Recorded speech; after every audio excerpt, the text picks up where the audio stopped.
Bonjour, bonsoir, bien-aimés dans le Seigneur, chers parents, chers amis. C'est un bonheur, un plaisir et une occasion que nous avons encore pour partager la parole de Dieu.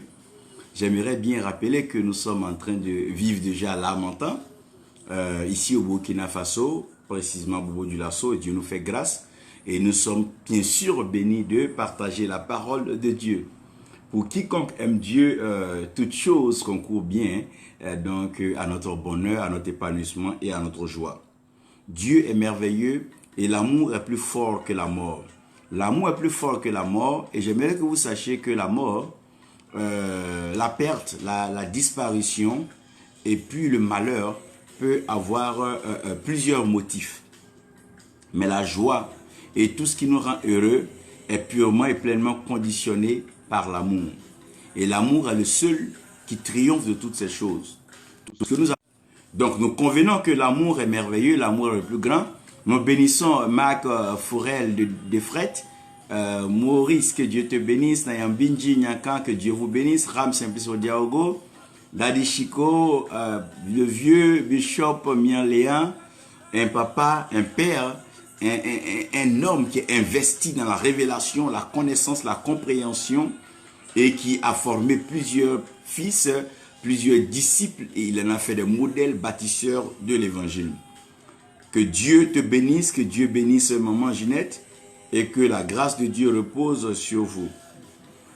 En ce soir, ce ne serait pas long. Je vais donc parler d'un principe fondamental. C'est le principe donc des nations, c'est le principe des États. C'est le principe de la création qui peut devenir un peu comme une relation fondamentale de la spiritualité. Toute chose commence et après tend à se multiplier, tend à gagner en majorité. En d'autres termes, une maladie commence seule et après commence à se faire associer ou bien se faire aider par plusieurs maladies. Un problème commence seul et après le problème donc commence à s'associer à d'autres problèmes. La vie peut être dégradée par une seule erreur. Une seule erreur peut engendrer et entraîner plusieurs autres erreurs. Une seule incompréhension peut devenir la source, donc la cause de plusieurs incompréhensions.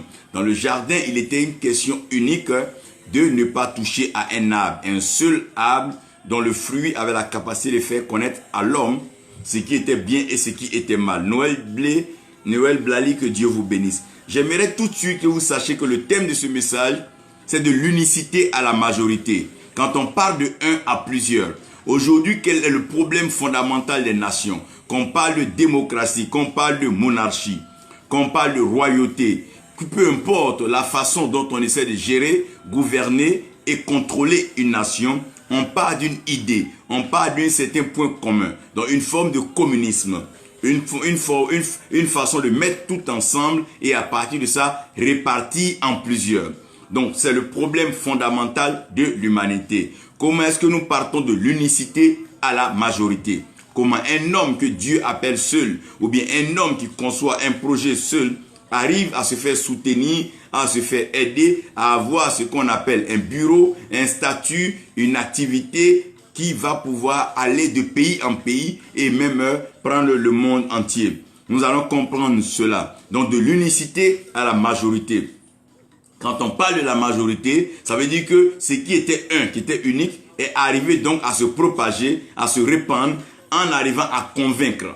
Donc par le principe de la conviction, l'unicité peut devenir la majorité. Donc une seule personne peut avoir foi en la paix, en la joie, en le bonheur. Mais si cette personne arrive à partager, arrive à propager cette pensée, elle finira par avoir une meilleure adhésion et ce qui était un va finir par devenir plusieurs. Il dit que Abraham, tu es le père d'une multitude. Donc de Abraham de un, il va présenter la multitude.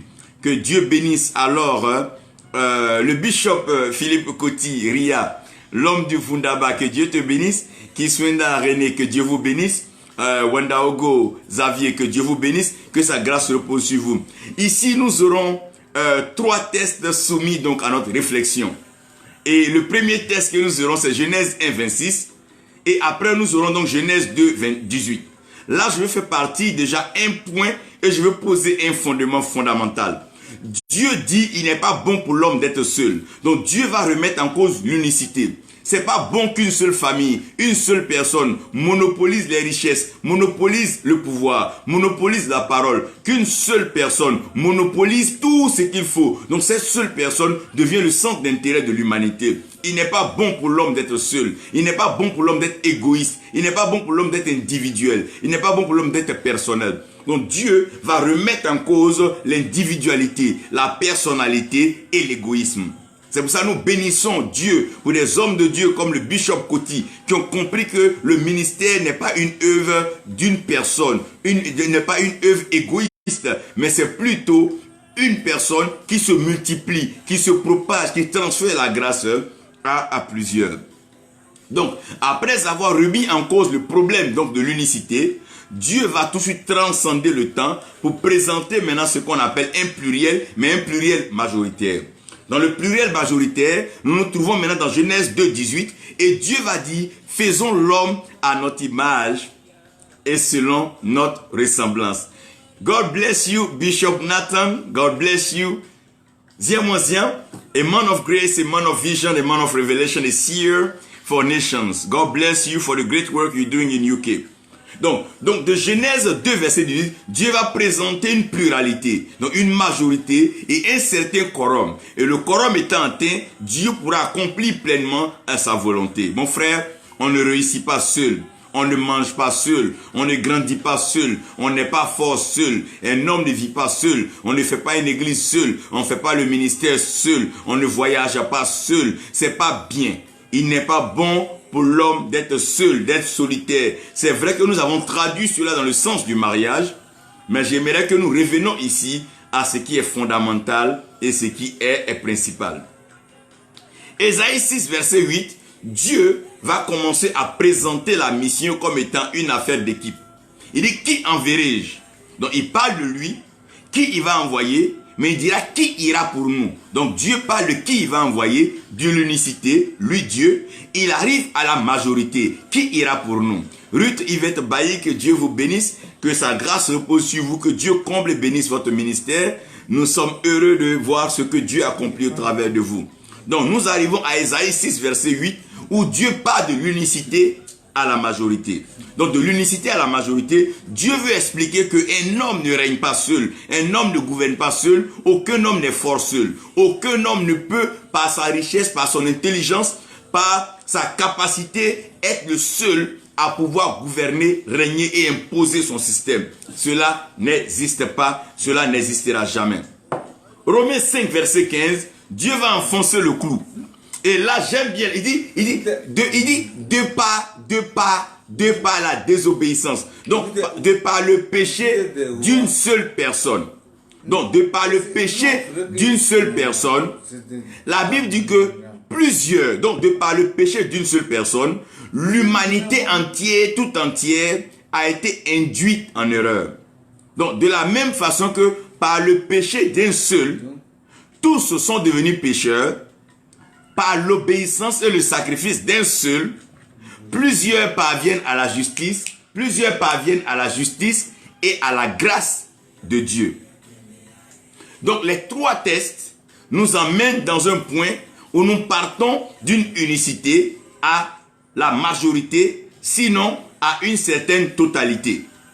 Au commencement, Dieu créa le ciel et Dieu créa la terre. La terre était informe et la terre était vide. Aidez-moi ici. La terre était informe et la terre était vide.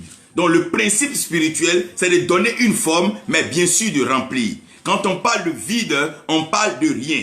Mais quand on parle de plein, on parle de tout. Donc Dieu parle du vide au plein. Dieu parle du rien à tout. Dieu parle du zéro à héros. Dieu parle de personne à quelqu'un. Aujourd'hui, je vais annoncer cet oracle. À quelqu'un qui a été vidé, tu seras rempli. Toi qui n'es rien, tu seras tout. Et toi qui étais zéro, tu seras héros. Et toi qu'on appelait personne, tu seras quelqu'un. Et ton nom sera donné par les mêmes personnes qui ne t'ont point connu et qui ne t'ont point reconnu. Je lis un seul passage de tout ce que je viens de dire et je développe ce message. Je serai très bref, mais je vais laisser là une pensée profonde dans l'esprit, dans le cœur de quelqu'un. Romains 5, verset 15. La Bible dit, et je lis, mais il n'en est pas du don gratuit comme de l'offense. Car si par l'offense d'un seul, il en est beaucoup qui sont morts, à plus forte raison, la grâce de Dieu et le don de la grâce, venant d'un seul homme, Jésus-Christ, ont-ils été abondamment répandus sur beaucoup. Père, merci, car tu es l'autorité spirituelle suprême. Tu règnes dans le ciel et tu accomplis ta volonté. Viens par ta parole et bénis tes enfants que nous sommes au nom de Jésus. Amen. Bishop Tony Daniel, God bless you. We appreciate, we love the great work you are doing in Calabar. And we heard what the Lord did through you during the conference of a new wine. God bless you. God bless Bishop Bolagi and all of you. Thank you for watching this live video. I'm talking about from the uniqueness to the plurality, from nothing to all things. Je suis là en train de donc vous expliquer un principe fondamental. Sachez que sur la terre, tout part de un. Dieu est unique. Dieu est un. Dieu est un. Dieu est incontestable. Dieu n'est pas égalable. Dieu n'est pas duplicable. Dieu n'est pas imitable. Personne ne peut être comme Dieu parce que l'Éternel est Dieu. Donc quand Dieu est un, Dieu est unique. Donc au commencement, Dieu créa la terre et Dieu créa les cieux. Oh mon Dieu. Donc Dieu crée la terre et Dieu crée les cieux. Donc Dieu crée la terre en un principe d'unicité et Dieu crée les cieux dans un principe de pluralité. Oh mon Dieu. Donc la terre est unique, mais le ciel est dans une majorité. Dieu crée au commencement la terre et Dieu crée les cieux. Mon Dieu. Dieu est en train déjà de faire passer sa pensée au travers déjà de la première portion de l'écriture. Dieu crée la terre qui est un et Dieu crée les cieux qui sont au pluriel. Qu'est-ce que je veux dire? Nous sommes dans un principe de un pour tous. Dieu est Dieu et Dieu n'avait pas forcément besoin de créer les animaux, les agoutis, les plantes et même les hommes. Dieu n'avait pas besoin de placer le soleil, les étoiles et la lune parce que Dieu est Dieu et en lui seul il est Dieu. Dieu se suffit en lui parce qu'Ézéchiel dit que Dieu est une roue dans une roue. Il est un système dans un système, il est un monde dans un monde, il est un règne dans un règne. Il est une vie dans une vie et il est l'amour dans sa totalité et dans sa généralité. Donc Dieu en tant que un, Dieu se suffit et Dieu se plaît. Au commencement, Dieu, oh mon Dieu, Dieu, et Jean dit au commencement était la parole et la parole était Dieu et la parole était avec Dieu. Tout est Dieu et tout commence en Dieu. Tout se résume en Dieu et tout se joint en Dieu. La divinité, Dieu est mystère, Dieu est révélation. Dieu par lui seul existe. Ce n'est pas comme les autres qui doivent exister par lui, mais il est l'autosuffisance. Lorsqu'on parle de l'autosuffisance, c'est Dieu. Le Dieu qui est unique, le Dieu qui est vrai, le Dieu qui est vérité, qui est le vrai, le chemin, qui est la vérité et la vie. Le seul Dieu. Il n'y a qu'un seul Dieu, il n'y a qu'un seul Dieu et un seul médiateur. Nous passons là du principe de l'unicité. Dieu est un, mais Dieu étant un, Dieu n'a pas été égoïste, Dieu n'a pas été avare, il n'a pas été individuel, il n'a pas été pingre et il n'a pas été personnel. Dieu est passé de un à tout. Waouh, un pour tous. Et Dieu commença à parler que la terre soit et que la terre donne les arbustes, que la mer produise les poissons et que le ciel par le vent, les oiseaux s'envolent. Dieu est en train de passer de un à tous. C'est parce que Dieu est bon qu'il a pensé à te créer. Il m'a créé. Il a créé nos parents, nos grands-parents, nos arrière-parents. Le patriarche Abraham, Isaac, Jacob sont créés par Dieu. Et Dieu est un Dieu mystérieux.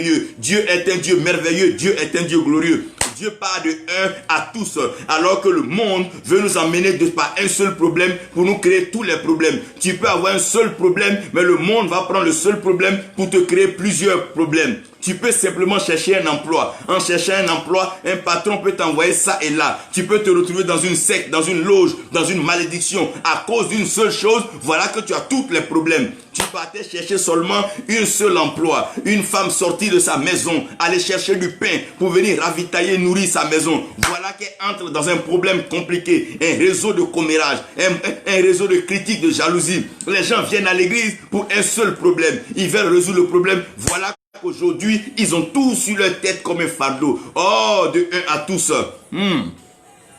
De un à tous. Problème de l'homme sur la terre, c'est un. Le problème de l'homme, c'est le besoin. C'est ton seul besoin qui va t'envoyer chez le mauvais, le menteur, le voleur, l'escroc, le sorcier, le marabout. Tout ce que tu peux imaginer, c'est un seul problème. Le jour que tu auras un besoin, c'est là que tu vas voir tout cela se multiplier autour de toi. Le jour que tu auras un besoin de te marier, c'est là que tu vas voir le menteur, l'avare, le cupide, le frappeur de femmes, le diabolique, le sataniste, le sorcier. Un seul problème. Oh mon Dieu! Regardez dans nos nations sont beaux, mais toutefois qu'on cherche un seul homme pour mettre à la tête la nation, juste une seule personne, c'est là que les problèmes de la nation commencent, c'est là que les problèmes de tribalisme commencent, les problèmes de guerre, les problèmes de coups, les problèmes d'attaque, parce que tout commence par un. Même quand la mort veut tuer, elle va envoyer quoi? Plusieurs maladies. Elle va commencer par un seul problème et après le problème va se multiplier. Aujourd'hui, je vais vous parler de un pour tous. Dieu est dans un principe fondamental. Dieu est unique et Dieu a une seule chose dans la tête. La seule chose que Dieu a dans la tête, c'est l'amour. L'amour doit produire l'unité. L'unité doit produire ce qu'on appelle la générosité. La générosité va laisser place à l'hospitalité. L'hospitalité va créer ce qu'on appelle le rassemblement des cœurs. Lorsque nous sommes un, alors nous revenons au principe de départ. Nous tous, nous sommes d'accord pour devenir un. Mais malheureusement, le monde n'acceptera pas de fonctionner ainsi. Donc la division, les conflits, les palabres, les querelles et les malédictions vont commencer alors à visiter l'humanité. Je me pose la question, Seigneur, pourquoi tu ne l'as pas créé un? Pour que ma soeur et moi nous soyons un, mon frère et moi nous soyons un, mon père et ma mère nous soyons un. Si nous sommes un, qui fera du mal à sa propre personne? Il n'y aura pas de mal, il n'y aura pas de crise, il n'y aura pas de guerre, il n'y aura pas de combat, il n'y aura pas de délivrance, il n'y aura pas alors de captivité. Parce qu'une seule personne ne peut pas se faire ça à elle seule. Un pour tous. Comprenez dans la pensée un pour tous que Dieu crée une seule terre, mais Dieu crée les cieux.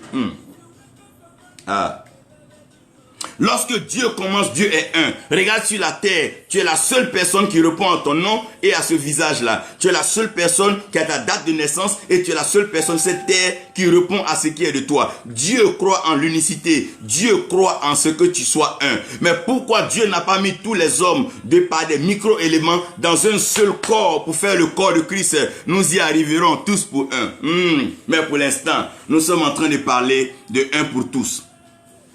Lorsque nous allons un pour tous, dont la terre était unique, comme la terre était unique, elle avait un problème, elle était informe et vide. Parce que l'homme aime ce qui est pluriel, l'homme aime ce qui est quantité, l'homme aime ce qui est beaucoup, l'homme se tue pour ce qui est beaucoup. On préfère perdre la seule femme que Dieu nous a mis sur notre chemin par rapport à plusieurs plaisirs. Pourquoi sacrifier la destinée d'un couple, d'un foyer pour des plaisirs pluriels? Pourquoi sacrifier sa foi en Dieu pour des recherches de plusieurs voitures, des choses qui sont plurielles? Pourquoi sacrifier le un pour pouvoir chercher tout? Pourquoi? Parce qu'il y a un principe de la sémence et la moisson. La sémence est une graine qui tombe, mais la moisson est une pluralité. Encore, nous passons de l'unicité à la majorité. Le problème que nous avons dans nos nations, c'est comment comprendre le lien entre l'unicité et la majorité. Comment arriver à fédérer, à confédérer, à mettre le pluriel dans un pour dire que nous avons un seul intérêt commun, c'est la paix, c'est le bonheur, c'est la joie, c'est la prospérité, c'est le bon vivre. Nous souhaitons bien vivre et aussi dans le royaume, nous souhaitons bien vivre. Lorsque la terre était informe et vide, il va avoir ce qu'on appelle les ténèbres à la surface des abîmes. Donc qu'est-ce qui va arriver? Les ténèbres. Les ténèbres seront maintenant plurielles. Et Dieu va résoudre le problème pluriel des ténèbres en envoyant la lumière. Il n'a pas dit les lumières, il a envoyé la lumière. Donc la lumière qui est unique vient régler le problème de la majorité, de la pluralité des ténèbres. Les ténèbres sont plusieurs, les ténèbres sont beaucoup. Dieu va dire que la lumière soit. On dit bien les ténèbres, mais Dieu n'envoie pas les lumières. Dieu envoie ce qu'on appelle, my God, la lumière. Donc, tous les problèmes que tu as, sache que Dieu seul peut les résoudre. Parce que l'unicité répond à l'unicité. Si tu as un problème aujourd'hui, ne cours pas vers les hommes. Regarde vers Dieu. Tu as une maladie, une malédiction. Regarde vers Dieu. Tu as plusieurs ennemis. Regarde vers Dieu. Tu as plusieurs points de souffrance. Regarde vers Dieu. Parce que c'est Dieu qui résout les problèmes pluriels en l'unicité. C'est pour ça qu'il y avait plusieurs ténèbres. Il a dit que la lumière soit. Et à la création, Dieu a créé le ciel, les cieux, mais avant ça, il a créé la terre. La terre est unique, le ciel est pluriel. Dieu va résoudre tous tes problèmes. Problème de visa, problème de papier, problème de mariage, problème d'enfantement. Ça, c'est plusieurs problèmes. Mais Dieu va simplifier cela. Il va régler cela en une seule personne. Il va régler cela en une seule action. Dieu n'a pas besoin de parler toujours. Dieu n'a pas besoin de dire plusieurs phrases. Il a juste besoin de pouvoir localiser ce qui est vrai. Lorsque tu trouves la vérité s'en charge de pouvoir dissiper plusieurs mensonges. La lumière seule est venue éclairer et les ténèbres n'ont pas pu saisir cela. Dieu est un Dieu merveilleux. Donc maintenant, lorsque Dieu va voir que les ténèbres vont régner en maître absolu, Dieu va permettre ce qu'on appelle la dualité. La dualité, c'est le principe par lequel nous pouvons avoir l'action et la réaction. Puisqu'il y a les ténèbres, Dieu va créer alors la lumière. Donc puisqu'il y a la malédiction, Dieu va permettre aussi la bénédiction. Puisqu'il y a la mort, Dieu va permettre aussi la vie. Puisqu'il y a le rejet, Dieu va permettre l'acceptation. Donc Dieu va créer un système dual. Dans le système dual, ça veut dire qu'il y a deux. Ou bien c'est l'un ou c'est l'autre. C'est pour ça qu'il va mettre maintenant deux principes pour accéder à lui, oui et non. Que ton oui soit oui et que ton non soit non. À part cela, tout cela vient du diable. Donc quand tu viens dans la présence de Dieu, ce n'est pas toutes les théories, c'est pas tout ce que tu racontes. Que dis-tu? Dis-tu oui? Si oui, ok. Dis-tu non? Si tu dis non, alors ok. Que ton oui soit un oui et que ton non soit un non. Le problème dans nos églises, on parle trop, on raconte toute notre vie. C'est pour ça que j'aime le principe de l'élection. Ou bien tu choisis ou tu ne choisis pas. Dans tous les cas, en choisissant, tu as choisi. En ne choisissant pas aussi, tu as choisi. Parce que c'est un principe. Ou bien tu choisis la terre ou tu choisis le ciel. Soit tu choisis le royaume des cieux ou le royaume des ténèbres. Ou bien tu navigues dans les ténèbres ou à la lumière. C'est là que la dualité va commencer. Le mystère de la dualité va permettre à l'homme de pouvoir avoir ce qu'on appelle l'ambiguïté et l'embarras du choix. Dieu place au milieu du jardin deux arbres, l'arbre de la connaissance du bien et du mal et l'arbre de la vie, pour que l'homme se retrouve dans un principe de dualité. C'est vrai que j'aime ça, mais comment je fais? Donc l'homme va se retrouver maintenant pris entre ce dual, ce système dual, entre l'esprit et la chair, entre la mort et la vie, entre les ténèbres et la lumière, entre le bonheur et le malheur, entre la bénédiction et la malédiction. L'homme se trouve maintenant dans un système dual. Que choisir? C'est là le système dual commence. L'homme est pris dans une dualité. Mais dans cette dualité, il y a une égalité. Cette égalité, c'est que Dieu fait toutes choses avec une certaine équité que tu ne peux pas réaliser. Dieu a mis la langue. Il dit, je mets maintenant devant toi la vie et la mort. Mais je préfère que tu choisisses, mon Dieu. Donc Dieu va permettre la dualité pour placer ce qu'on appelle l'égalité. Nous avons tous le même droit sur terre. Nous sommes tous égaux sur la terre. Puisse être notre pensée, notre appartenance politique, nos partis politiques, nos activités professionnelles. Nous sommes égaux sur la terre. Nous sommes à l'image et à la ressemblance de Dieu. Dieu permet la dualité afin de voir ce qui va nous intéresser. Nous sommes l'image et la ressemblance de Dieu. Qui veux-tu être? Seulement l'image, mettre des photos, faire croire aux gens que tu es Dieu alors que ton cœur ne ressemble pas à la voix de Dieu. Frères, faisons attention. Nous sommes dans un monde égaré. Tout le monde veut être l'image de la gloire. Tout le monde veut être l'image de la grandeur. Tout le monde veut être l'image du respect. Tout le monde veut être l'image de la considération. Tout le monde veut qu'on rende témoignage de lui. Mais nos cœurs ne sont pas encore parvenus à comprendre le mystère de la dualité. Et c'est le mystère de la dualité qui produit le découragement. Quelqu'un que tu trouves très bon, tu peux être étonné qu'il a une faiblesse dans un lieu. Mais c'est le mystère de la dualité. Le même Seigneur qui accomplit les miracles, qui fait trembler le monde, même sa naissance fait trembler Hérode. Le voilà maintenant qu'on l'attrape et il ne réagit pas. C'est ça le mystère de la dualité. Un homme qui parle bien peut être muet. Un homme en bonne santé peut être malade. Un homme vivant peut mourir demain. Il y a le principe de la dualité. Donc un homme qui est riche demain peut être pauvre demain. Parce que c'est le principe de la dualité. Un homme sage aujourd'hui peut devenir sot et fou demain. C'est le principe de la dualité. Afin qu'un homme ne se vante point. Parce que l'aiguille peut balancer à tout moment. On peut transcender. On peut passer de la lumière aux ténèbres. et des ténèbres à la lumière. Pour ne pas que personne, pour ne pas qu'un seul homme pense qu'il est arrivé, il est parvenu et qu'il s'enorgueillisse. Nous avons un Dieu sage et nous avons un Dieu puissant. Nous avons un Dieu glorieux qui sait que la dualité va nous conduire vers l'égalité. Maintenant, dans la dualité, l'homme va chercher à résoudre le problème de l'égalité. C'est quoi l'égalité? Dieu crée l'homme et Dieu emmène la femme. Ils deviennent deux. Dans le système dual, est-ce la femme qui va être la tête ou l'homme qui va être la tête? Donc cela, on va commencer à se battre maintenant. Non, il faut mépriser la femme, il faut dompter la femme, ou bien il faut créer des problèmes à l'homme. On aura un problème toujours d'égalité. Le problème d'égalité, c'est quoi? On veut comparer nos dons. On ne peut pas comparer. L'égalité de Dieu fait partie d'un principe assez spécial que j'aurai à définir tout à l'heure. On peut être des prophètes, mais on n'est pas égaux sur la prophétie, on n'est pas égaux sur la vision, sur l'odorat et sur l'ouïe. Nous n'avons pas la même capacité de pouvoir percevoir, entendre et sentir ce que Dieu veut. On n'a pas besoin à ce niveau de partir dans le principe de la comparaison. Mais nous devons savoir que nous sommes les mêmes et nous sommes égaux.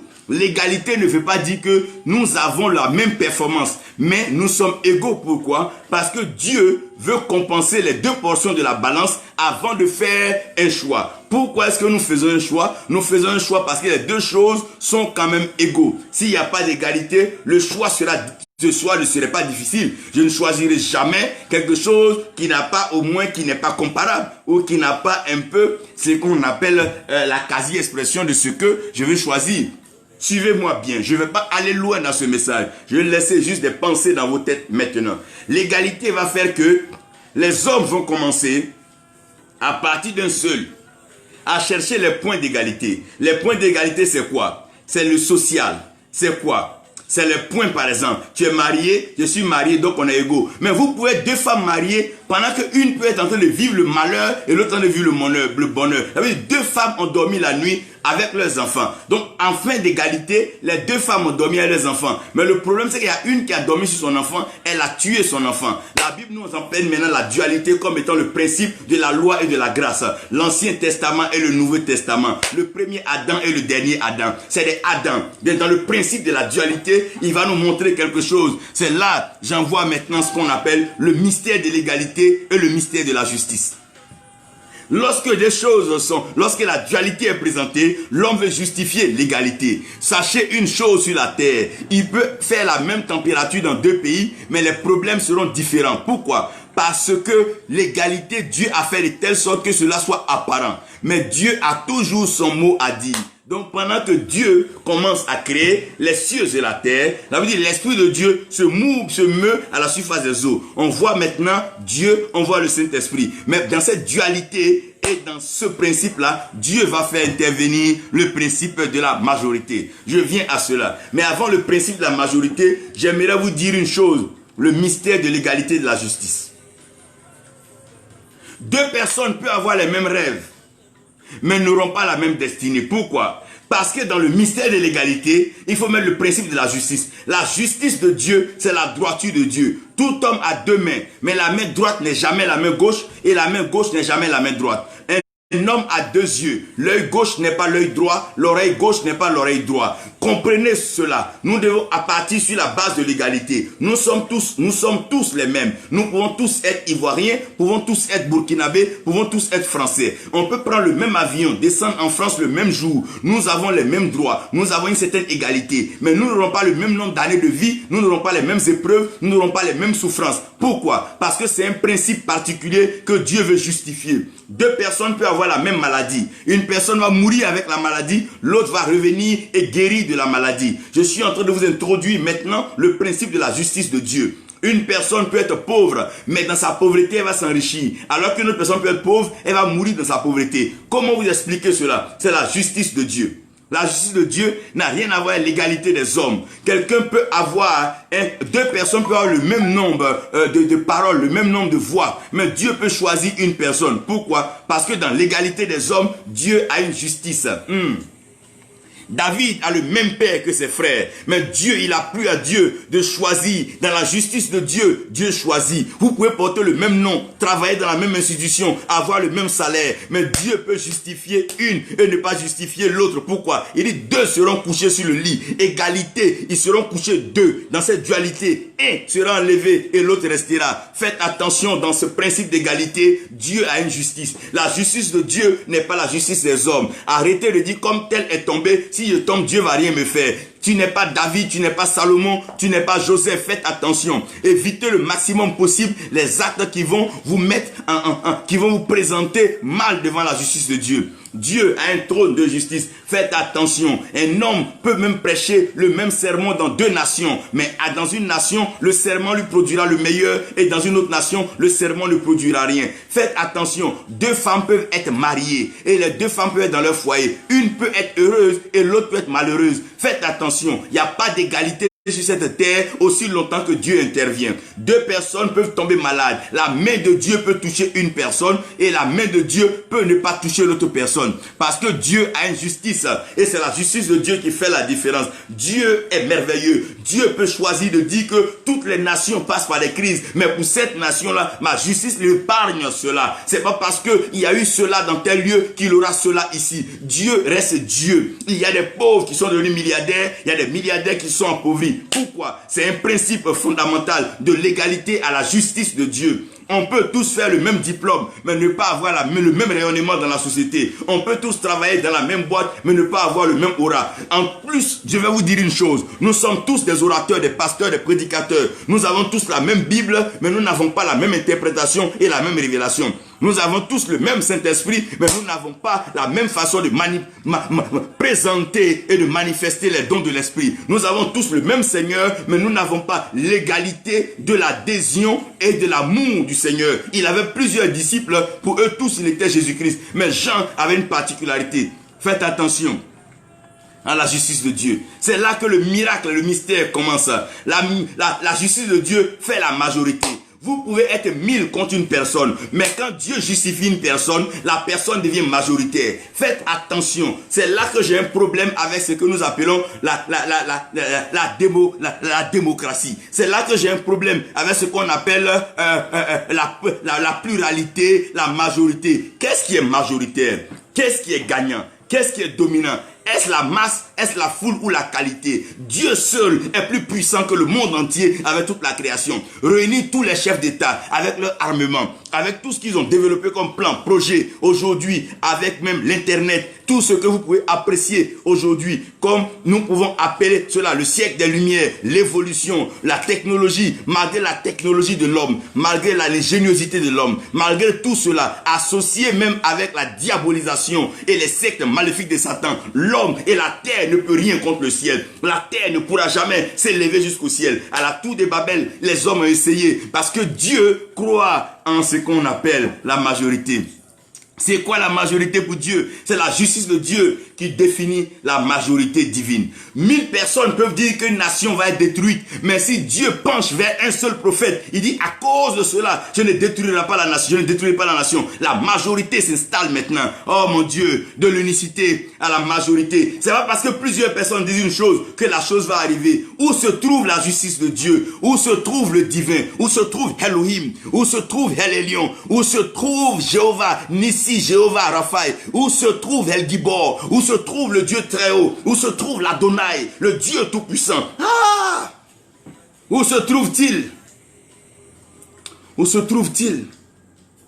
C'est là la majorité. C'est pas une question d'aller faire des milliers de femmes pour X, des milliers d'hommes pour ça. Ce n'est pas cela la majorité. C'est une foule, c'est une foule, c'est une foule. On appelle ça la foule, on appelle ça l'amusement. Mais la majorité, c'est là où la justice de Dieu plane. Lorsque Dieu veut défier l'humanité, Dieu place l'égalité, mais il amène la majorité. La majorité est toujours le ciel. Le ciel a les 2 tiers. Malgré l'agitation de Satan, il n'a pris que les 1 tiers. Dieu a justifié les 2 tiers. Dieu justifiera ton esprit et ton âme. Ils peuvent faire ce qu'ils veulent avec ton corps, ils peuvent détruire ton corps, mais ton esprit et ton âme sont sauvés. Parce que Dieu croit à la majorité. Oui, les 2 tiers.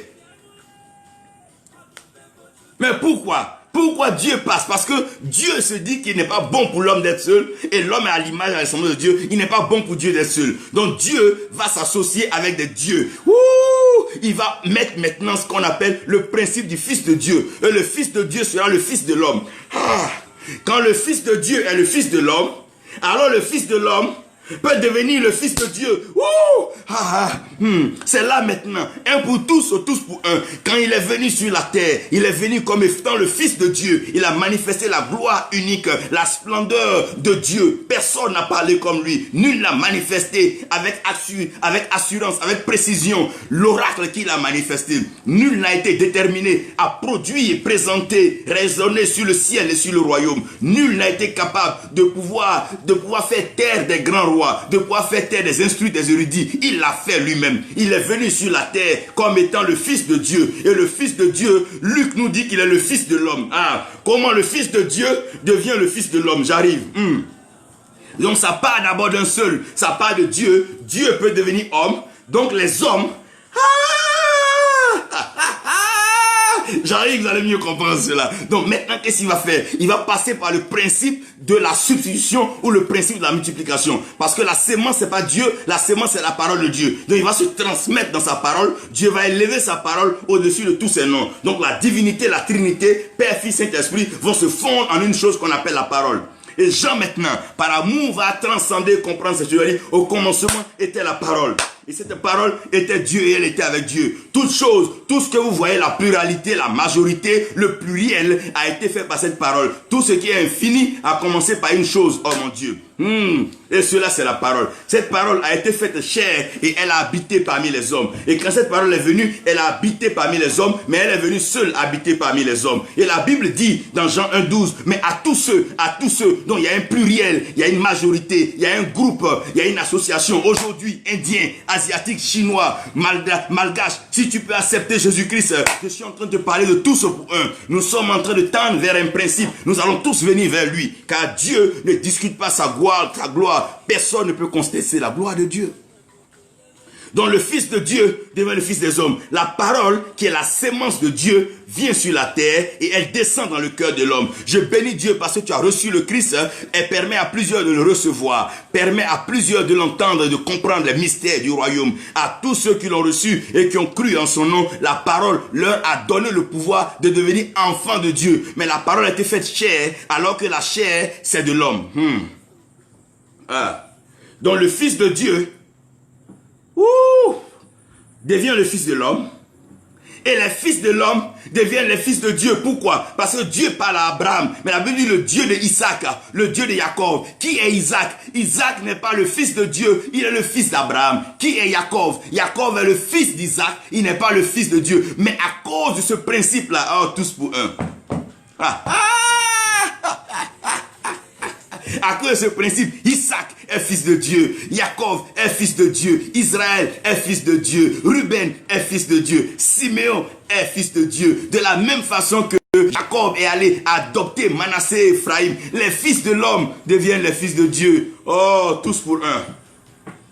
Tous pour un. Laissons tous nos débats inutiles dans nos nations. Arrêtez tout ce qui est en train de nous prendre le temps. Nous tous, nous avons une seule préoccupation. Le bonheur, l'amour de Dieu. Nous voulons connaître Dieu. Nous voulons visiter Dieu. Nous voulons découvrir Dieu. Il y a une seule parole qui est conforme à tous les féticheurs, si Dieu le veut. Une seule parole conforme à tous les marabouts, si Dieu le veut. Nous sommes en train de passer au principe des 2 tiers. Le principe où Dieu a triomphé. Dieu a gagné. Dieu est déjà Dieu et Dieu ne fait que nous attendre.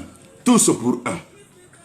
Mon frère, ma soeur, on fait semblant de dire des différentes choses, mais tous pour un. C'est juste la recherche de ses intérêts qui nous a divisés. Tous pour un. Tous pour un. À cause de ton amour, nous allons tous te soutenir dans la vision. Ta vision s'accomplira. Nous allons nous soutenir tous. Nous allons donner main à main. Tu enfanteras. Nous nous aiderons tous. Tu te marieras. Nous nous donnerons tous la main. Tu établiras l'œuvre de Dieu. Tous pour un. Nous ne te laisserons pas seul. Dieu a dit c'est pas bon pour l'homme d'être seul. Tous pour un. Le ciel se déploie. Les anges sont déployés. Les anges messagers. Les anges guerriers. Les anges révélateurs. Tous sont sur la terre. À cause de quoi? Tous pour un. Si de par l'offense et la désobéissance d'une seule personne, plusieurs sont tombés dans la mort par l'obéissance et la grâce, le don de la grâce de Christ. Nous sommes tous parvenus au salut. Que personne ne te blague, non. Ce n'est plus une personne de toi seul. Ne te bats plus seul à le péché. Ne te bats plus seul à le diable. Laisse la majorité céleste intervenir. Nous avons un Dieu. Nous avons un Dieu glorieux. Ouh! Tous pour un. Le ciel est pour toi, Dieu est pour toi, Jésus-Christ est pour toi, le Saint-Esprit est pour toi, tous pour un, tous pour un. Un seul mot plane sur la Côte d'Ivoire, l'amour et la paix. Un seul mot parle sur le Zimbabwe et le Congo, l'amour et la paix. Tout, la terre sera investie par l'amour de Dieu et la paix régnera. Tous pour un. Mon frère, ton bonheur est mon bonheur et nous allons réussir tous pour un. Que Dieu vous bénisse, que sa grâce repose sur vous. J'aimerais vous laisser cette pensée, cette réflexion. Nous aurons l'occasion de développer ce message quand je vous parlerai principalement de comment Dieu sort l'unicité et développe la majorité. Le principe de l'incubation, le principe de la multiplication. Ah, ça va être merveilleux. Dieu transforme les vies. Malgré tous tes défauts, Dieu retient une chose. Tu l'aimes. Et oui, toute chose concourt au bien de ceux qui aiment Dieu. Tu aimes Dieu et Dieu t'aime. Sache qu'il t'a choisi parce que quoi? Il veut que nous tous, nous soyons pour toi. Il t'a appelé, nous sommes avec toi. Nous allons intercéder, nous allons prier, nous allons jeûner, nous allons même parler à Dieu dans le secret, dans le public, afin que ton bonheur et que ta joie soient grandes. Nation bénie, les nations sont bénies, les œuvres sont bénies. Dieu bénit les vies maintenant au nom de Jésus. Amen. Que Dieu vous bénisse, que sa grâce repose sur vous au nom de Jésus. Amen.